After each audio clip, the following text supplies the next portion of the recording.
Okay, so I'm going to be reading Sennacherib invades Judah. So, after these deeds of faithfulness, Sennacherib, king of Assyria, came and entered Judah. He encamped against the fortified cities, thinking to win them over to himself. And when Hezekiah saw that Sennacherib had come, and that his purpose was to make war against Jerusalem, he consulted with his leaders and commanders to stop the water from the springs which were outside the city, and they helped him. Thus many people gathered together who stopped all the springs and the brook that ran through the land, saying, "Why should the kings of Assyria come and find much water?" And he strengthened himself, built up all the wall that was broken, raised it up to the towers, and built another wall outside. Also he repaired the Millo in the city of David, and made weapons and shields in abundance.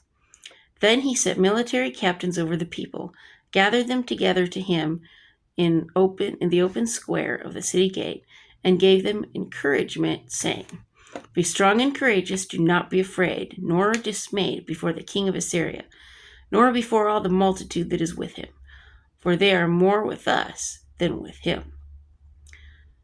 With him is an arm of flesh, but with us is the Lord our God, to help us and to fight our battles." And the people were strengthened by the words of Hezekiah, the king of Judah. I want, my latchkey kids to be, I think my hubby is listening to my other video. I want my latchkey kids to be strengthened by my words, After this, Sennacherib, king of Assyria, sent his servants to Jerusalem, but he and all the forces with him laid siege against Lachish, to Hezekiah, king of Judah, and to all Judah who were in Jerusalem, saying, "Thus says Sennacherib, king of Assyria, and what do you trust, that you remain under siege in Jerusalem? Does not Hezekiah persuade you to give yourselves over to die by famine and by thirst, saying, the Lord our God will deliver us from the hand of the king of Assyria? Has not the same Hezekiah taken away his high places and his altars, and commanded Judah and Jerusalem, saying, you shall worship before one altar and burn incense on it? Do you not know what I and my fathers have done to all the people of other lands?"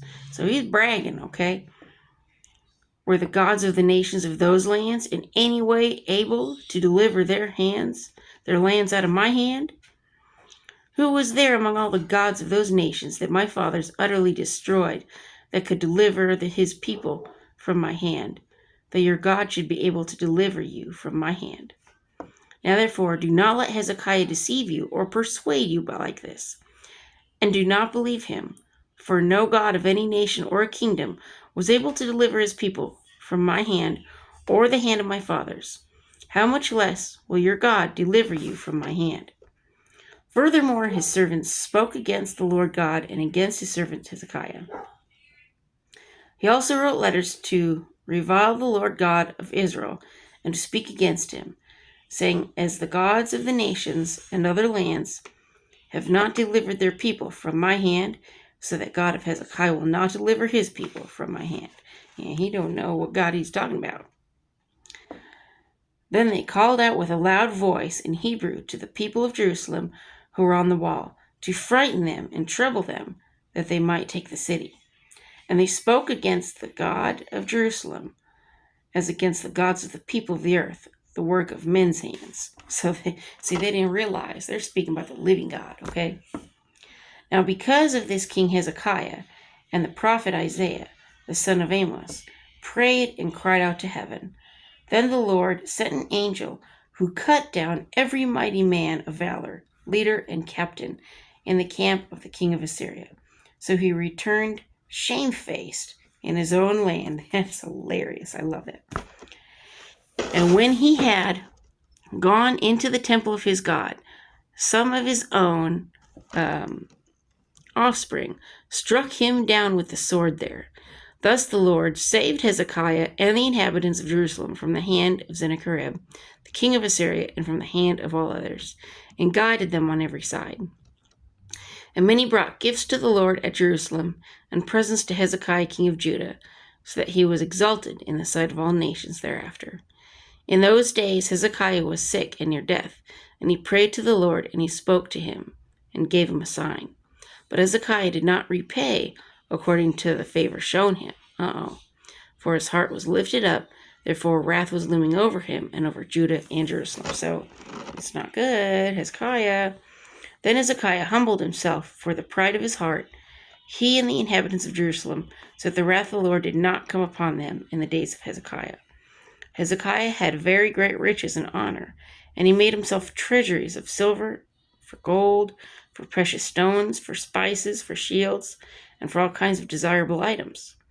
Storehouses for the harvest of grain, wine, and oil, and stalls for all kinds of livestock, and folds for flocks.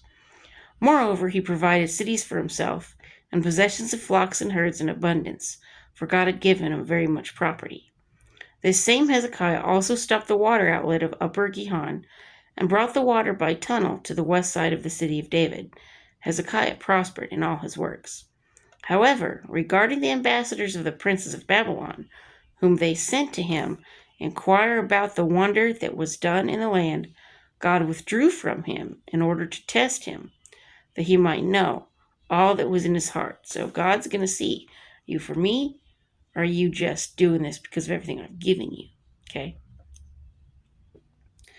Now the rest of the acts of Hezekiah and his goodness, indeed they are written in the vision of Isaiah the prophet, the son of Amos, and in the book of the kings of Judah and Israel. So Hezekiah rested with his fathers, and they buried him in the upper tombs of the sons of David. And all Judah and the inhabitants of Jerusalem honored him at his death. Then Manasseh, his son, reigned in his place. So we're going to see how Manasseh is. Okay, he's going to reign over Judah. That's our next story. So yeah, even though Hezekiah was wealthy and he prospered, he started getting kind of proud, and God had to humble him.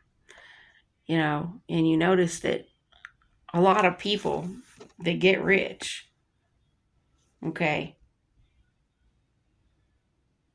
they do a lot of storing up for themselves.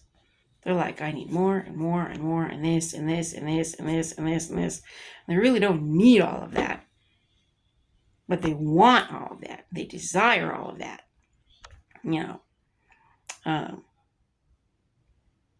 And we might talk a big talk going, oh, we would do this and we would do that if we had money. But when you get a little extra money, what do you do with it? Do you spread it around? Do you do something for yourself?